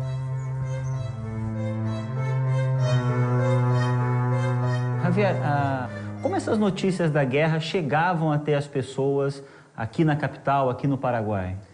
Sí, tenía una cobertura especial, pero era justamente de parte del gobierno. En aquel tiempo la prensa en Paraguay estaba en sus inicios. Teníamos en circulación periódicos llamados El Cabichuí, El Centinela y también un periódico escrito netamente en guaraní, El Cacique Lambaré. Era justamente para que las noticias o las informaciones que se transmitían a la población no sean entendidas por los aliados. Havia uma preocupação de como essa notícia iria se expressar nesses jornais? Había un tratamiento muy nacionalista. Había un tratamiento de insuflar ánimo a la población, de involucrarle de una manera sentimentalmente patriótica. Aparte de las informaciones venían como de repente poemas patrióticos, enaltecedores a la figura de López, y era justamente para que la gente se involucre y esté como que insuflada de patriotismo. Mas é possível uma dupla interpretação. Há um lado bom de você fortalecer esse movimento de guerra, mas também tem a oportunidade de construir uma imagem positiva do próprio país, mas de Solano Lopes também. Bueno, no existía una prensa opositora a la guerra y al mariscal Francisco Solano López. Medio de prensa opositor no se conoce o no existía. In Brazil, for example, this wasn't true. In Recife, for example, there was opposition newspaper, which I've used as a source, interesting source called O Turubuno, and they're denouncing the war in every issue. They denounced the war.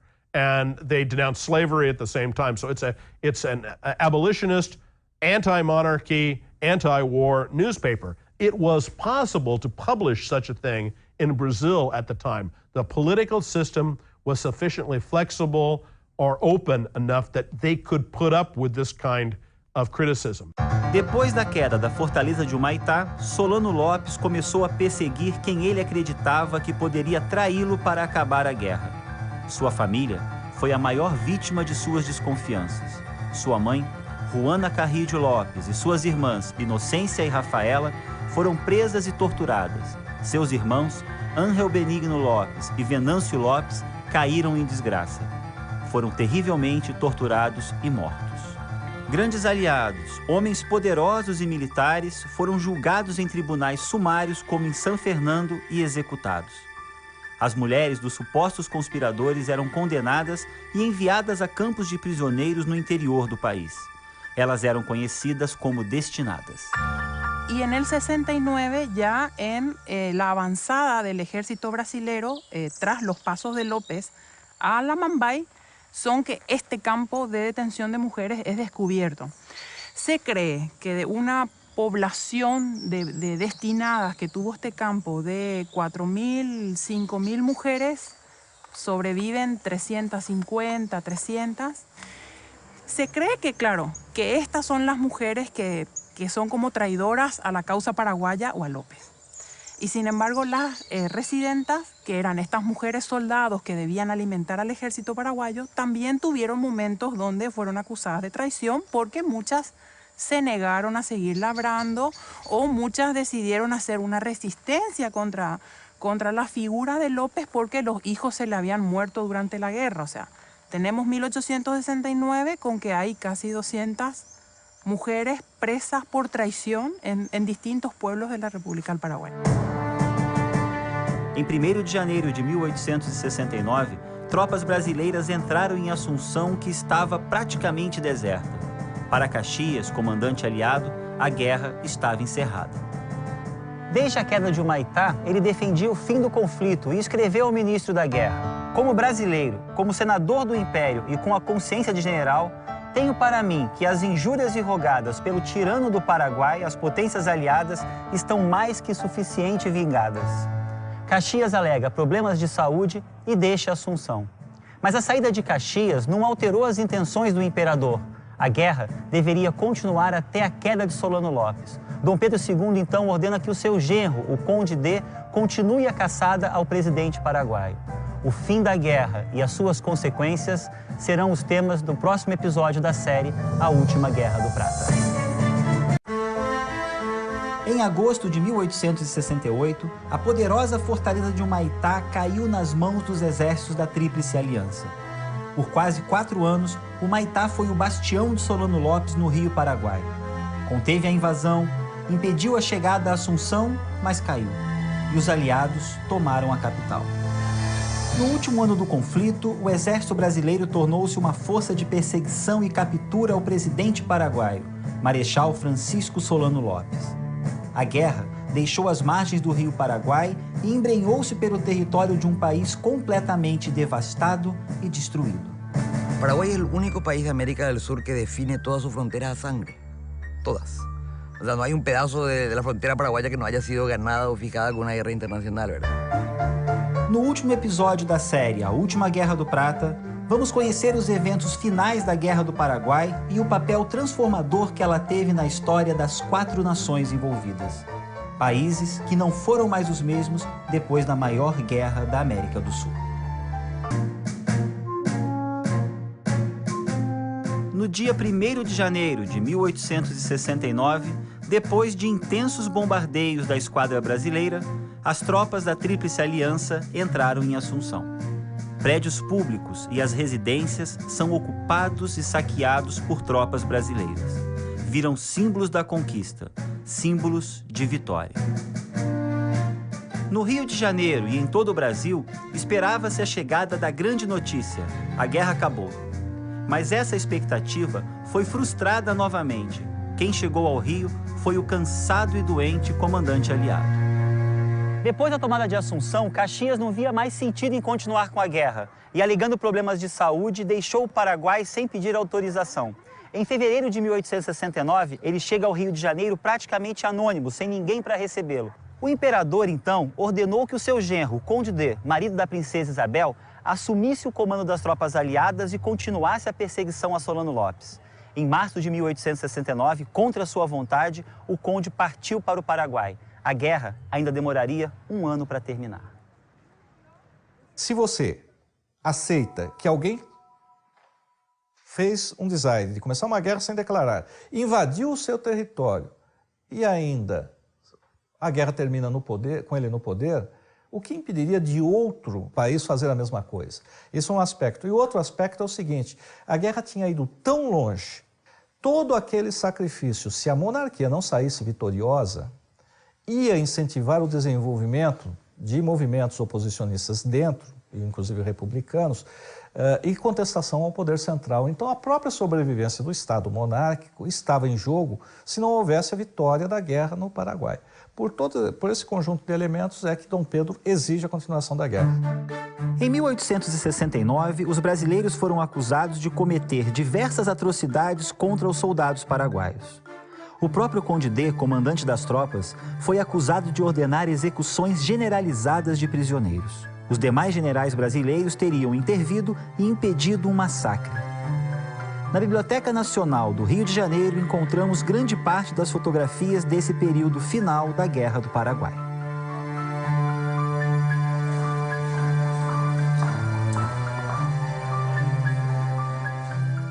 Esse álbum contém algumas fotos que foram tiradas na campanha da Cordilheira.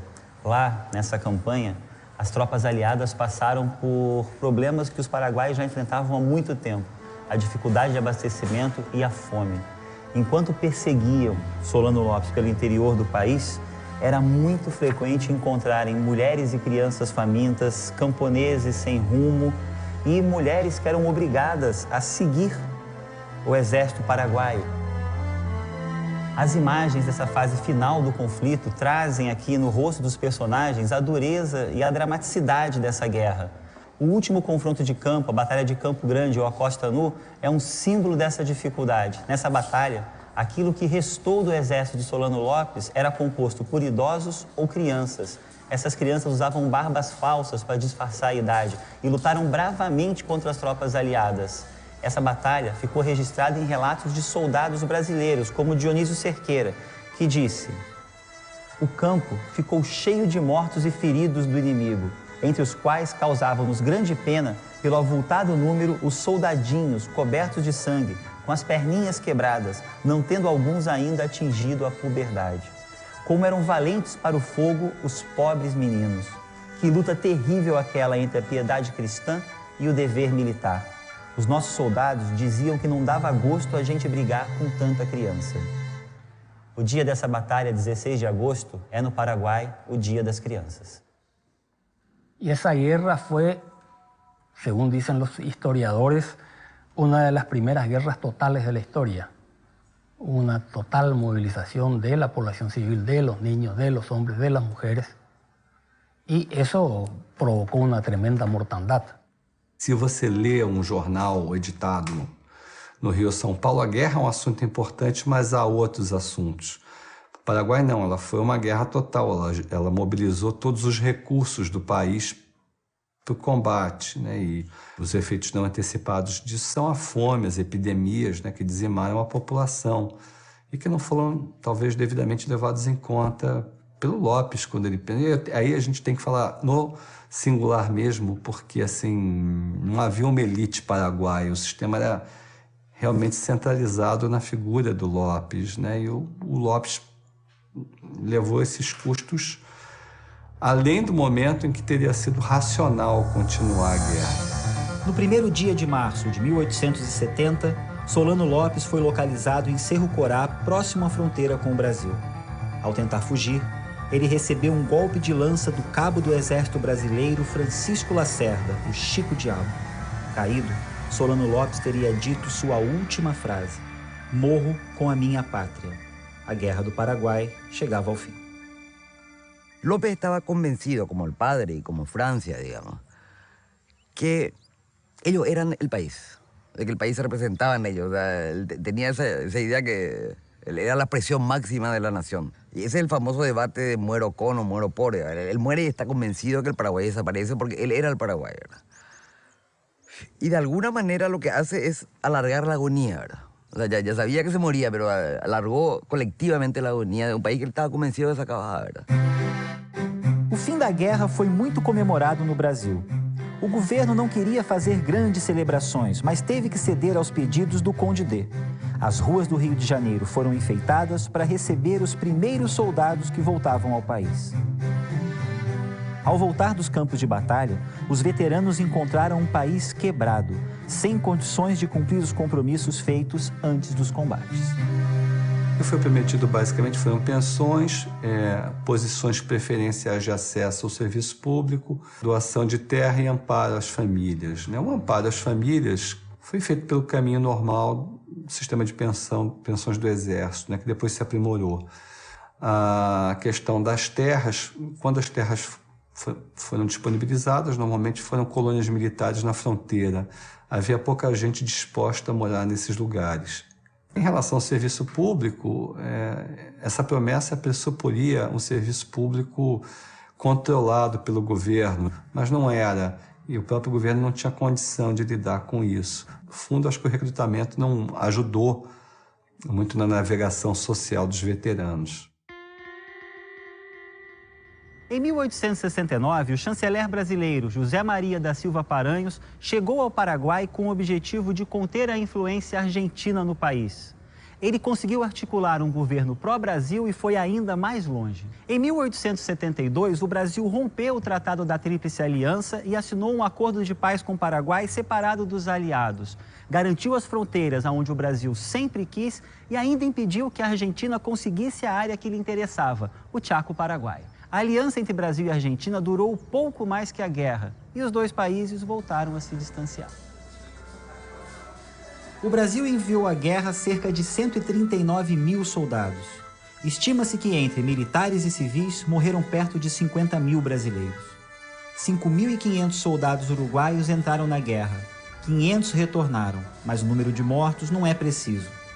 O número de soldados argentinos gira em torno de 30 mil, sendo 18 mil as baixas entre mortos e feridos. Entre os paraguaios, as perdas foram devastadoras.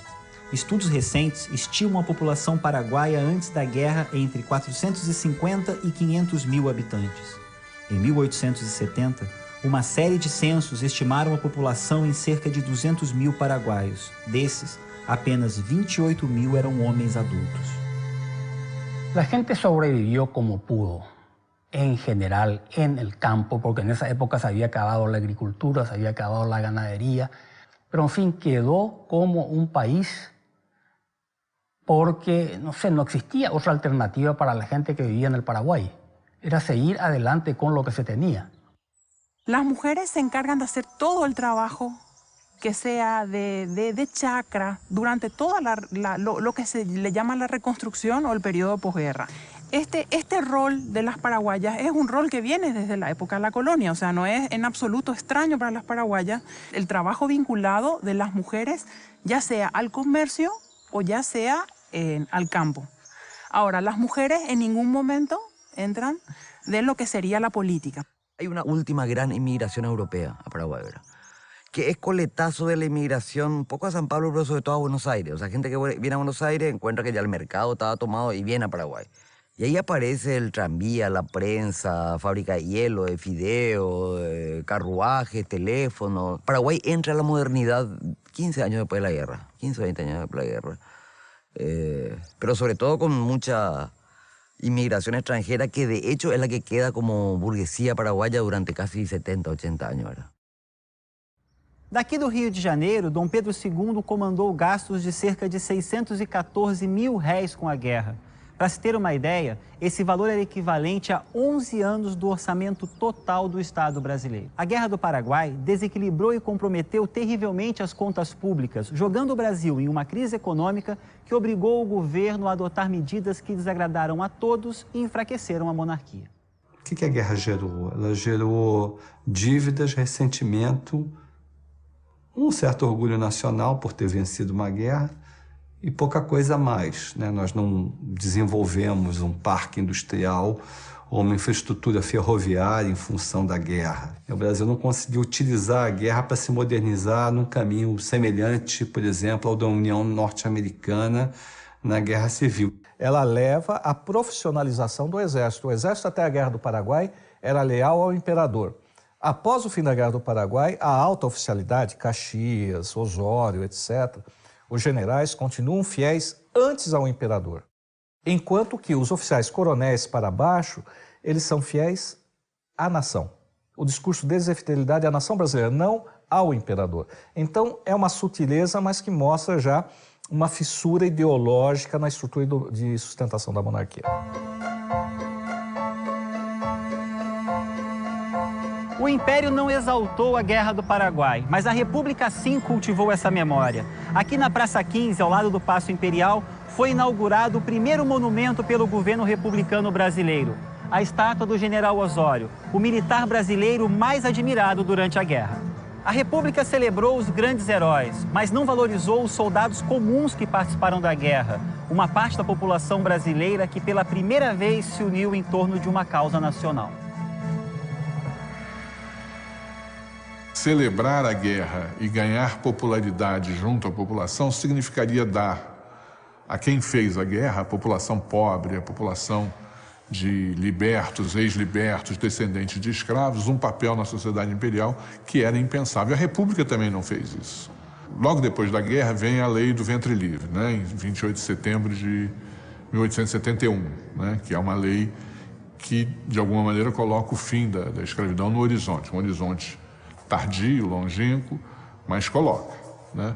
E o que é interessante, isso, do meu ponto de vista, o impacto da guerra sobre a discussão dessa lei, a promulgação dessa lei, é fundamental. Não apenas, mas a guerra é fundamental para isso. Esse fato dos escravos terem participado, disso ter sido visto como uma fragilidade do Estado Imperial. E o que é interessante é que com essa lei e com a Guerra do Paraguai, aumenta o número de associações da sociedade civil dedicadas a libertar escravos.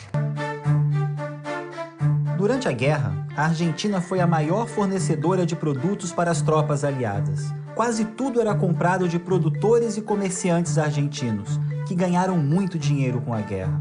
Mas além dos lucros financeiros, a Argentina ganhou uma centralização política. La guerra fue importante para mí en la conformación del Estado argentino, aunque la historiografía argentina no lo ve de igual manera. A nadie le gusta conformarse o consolidarse como Estado a causa de una guerra. Pues yo creo que Argentina sí. Argentina logra por primera vez unir una causa nacional. Es decir, por más que en las provincias hubiese mucha reacción en contra, pero sí logra una causa nacional, entonces a ese nivel hay un desarrollo del Estado argentino importante tras la guerra. The old dichotomy in Argentina between the provinces and the city was resolved during the war. While the Brazilians were busy fighting the war against Paraguay, Mitre destroyed the rival provincial bases. There was no longer an alternative to Buenos Aires' domination of Argentina. Argentina was going to play its politics. It's going to be a nation in porteño terms. And this was not so obvious before. O Uruguai foi o país que viveu a situação mais contraditória durante a Guerra do Paraguai. Foi o estopim do conflito porque se desentendeu com os brasileiros e pediu a proteção de Solano Lopes. Pouco tempo depois, sob novo governo, era aliado do Brasil contra o Paraguai. La guerra le dio mucho bienestar económico al Uruguay, muchos negocios, hubo un crecimiento que incluso desató un proceso inflacionario grande. Durante la guerra, el gobierno de Flores tuvo aciertos económicos importantes. Se electrifica la ciudad, o sea, hay alumbrado eléctrico, aparece el ferrocarril, aparece el telégrafo. Entonces, si ustedes me preguntan cómo es que la guerra contribuyó a la consolidación del Uruguay como nación, indirectamente lo hizo. Afirmó, pudo haber puesto en riesgo, pero afirmó al Partido Colorado en el poder que no perdió el pulso del poder. Y ese será el partido de gobierno y el partido que más hizo al Uruguay moderno. No Paraguai, nos anos seguintes à guerra, Solano Lopes foi taxado de tirano e traidor, responsabilizado pela destruição do país. Mas no século XX, a reconstrução da identidade paraguaia recuperou a figura do Marechal Lopes. Tornou-se símbolo de heroísmo nacional. Em 1936, seus restos mortais foram trazidos para o Panteão dos Heróis, em Asunción. Pero alrededor de 1900 surgió un movimiento nacionalista que pretendió revisar esa imagen tradicional del pasado. Primero fue una cuestión romántica, allá por 1900, con un periodista paraguayo llamado Juan O'Leary. Bueno, era un buen escritor, pésimo historiador, escribió una historia más literaria que histórica. Después, en la década de 1930, vino una revaloración de López. Por un lado, hubo movimientos de tendencia fascista que, por supuesto, reforzaron esa imagen del héroe con el culto del héroe. Y curiosamente, después se sumaron a eso los grupos de izquierda. López representaba un sistema que estaba enfrentado al imperialismo inglés. El Paraguay fue destruido por obra del imperialismo inglés que financió la guerra. Y así, no sé, el mito de López fue cultivado desde distintos ángulos, de la derecha, de la izquierda, héroe de las reivindicaciones latinoamericanas. Y la realidad histórica no corresponde exactamente a eso. Pero también hay que decir que eso fue muy manipulado por los gobiernos, en especial por el gobierno de Stroessner. Enseñar a la gente que tiene que seguir un héroe militar, si lo seguía López, también tenía que seguirlo a Stroessner. A construção da imagem heróica de Solano Lopes valorizou também a figura de seu pai e antecessor Carlos Antônio Lopes, que é apontado como presidente da época áurea do Paraguai. Já o Marechal Solano Lopes, apesar dos discursos oficiais, não é uma unanimidade. Ariel, aqui no Cabildo tem muitos símbolos da época dos Lopes, inclusive a cadeira onde eles se sentavam quando foram presidentes. Esse símbolo, esse mito do Lopes, o que ele representa para o povo paraguaio?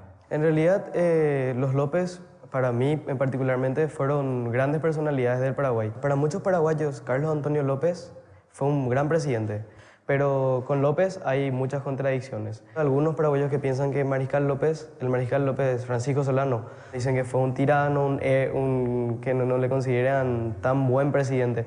Yo en particular lo considero un héroe al Mariscal Francisco Solano López. Hay los lopistas y los antilopistas. Asimismo, los lopistas y antilopistas, los que están a favor de López y los que no están muy de acuerdo con lo que él decidió.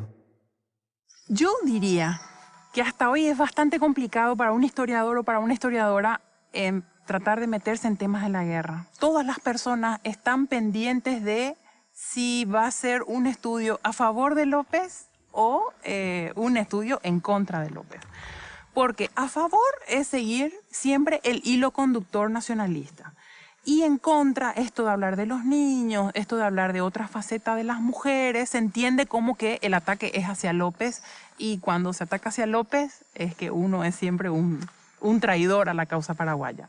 Grandes discusiones entonces en torno a la guerra, normalmente en el Paraguay todavía son escasos esos trabajos, por eso siempre trabajos que tengan que ver más bien con sociedad, son extranjeros los que lo hacen y acá simplemente los discutimos. A revisão histórica da guerra iniciada por Juan Oleari no Paraguai influenciou os estudos em outros países. Os motivos da guerra deixavam de ser os problemas entre as nações da própria região platina e passavam a ser os interesses externos. O Império Britânico, maior potência econômica da época, teria provocado a guerra para destruir a autonomia política e econômica do Paraguai. E Viviana, também no Brasil e na Argentina, sobretudo, há autores que caminham nessa linha do Oleari. Sí, efectivamente.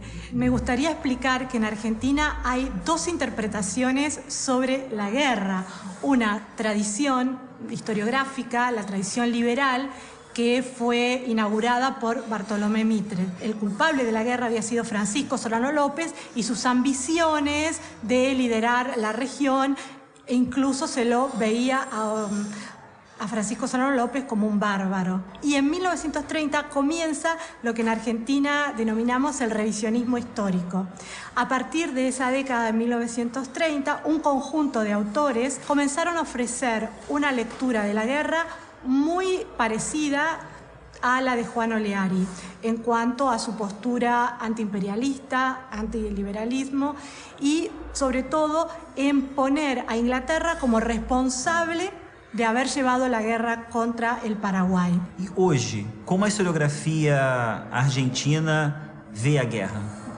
La historiografía argentina en el presente no adhiere a las tesis de que Inglaterra fue la instigadora o la que financió la guerra contra el Paraguay, porque esas tesis no han podido ser demostradas con pruebas empíricas. Es cierto que capitales ingleses financiaron a los ejércitos aliados y al ejército paraguayo, pero eso no quiere decir que Inglaterra, como Estado, tuviese un lado no conflicto. Exactamente, tenía toda la intención de llevar la guerra al Paraguay para romper el aislamiento y abrirla al mercado británico. A ideia de que a Inglaterra tivesse fomentado o conflito, ela é ótima e podia até fazer sentido, né, caso realmente o Paraguai fosse a potência econômica que os autores ligados a essa perspectiva sustentam. O problema é que ela não se confirma na documentação, nas fontes pesquisadas.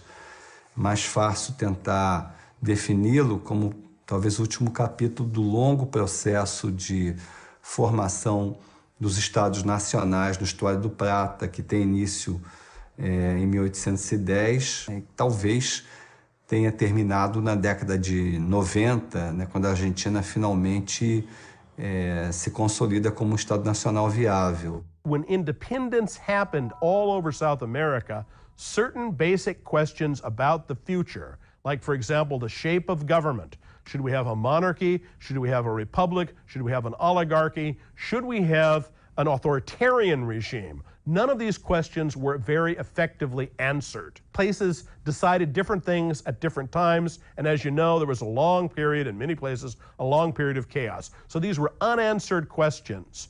And among the unanswered questions was boundaries. Where do boundaries lie? And then the things from the 1850s and the early 60s that are more specific built upon those problems. These things include, as I was saying before, the supposition of the existence of a balance of power that either had to be defended or overcome. So if you talk about causes, those are the kinds of things that you can see. And notice that there are different levels, and there's no one single factor making all of this work. And, you know, the people who think that it's, one thing, they're really anxious for it to be simplistic, and it's not simple. I worked on this for more than 20 years. And I've looked in 25, 30 different archives. I'm telling you, it's not simple. A Guerra do Paraguai foi a maior guerra da América do Sul. Um evento dramático e complexo que ainda vai levar a muitas análises e muitas interpretações. Às vezes, a Guerra do Paraguai parece esquecida nos livros, mas é só olharmos para as cidades brasileiras que sempre encontraremos ruas, nomes e monumentos para lembrar a importância dessa guerra para os países da região platina. Para lembrar que sempre é possível fazer novas perguntas e encontrar novos documentos e imagens que nos permitam entender melhor a nossa história. Eu acho que um ponto interessante sobre a guerra, e que pouca gente fala, é que a guerra podia ter uma outra leitura se houvesse um esforço de intelectuais de todos os países envolvidos, que é entender a guerra, primeiro, como uma grande tragédia comum, certo? Claro que o Paraguai pagou mais caro, mas foi uma grande tragédia comum, porque os esforços e os sofrimentos foram dos paraguaios que estavam na frente de batalha, mas também de argentinos, brasileiros, que não tinham interesses geopolíticos, que eram seres humanos individuais que estavam lá porque foram enviados para lá. Não existe o lado certo e o lado errado. Existem justificativas, argumentos, motivações de todos os lados. E a leitura final, que eu acho que é consensual de todos nós, é que foi uma grande tragédia.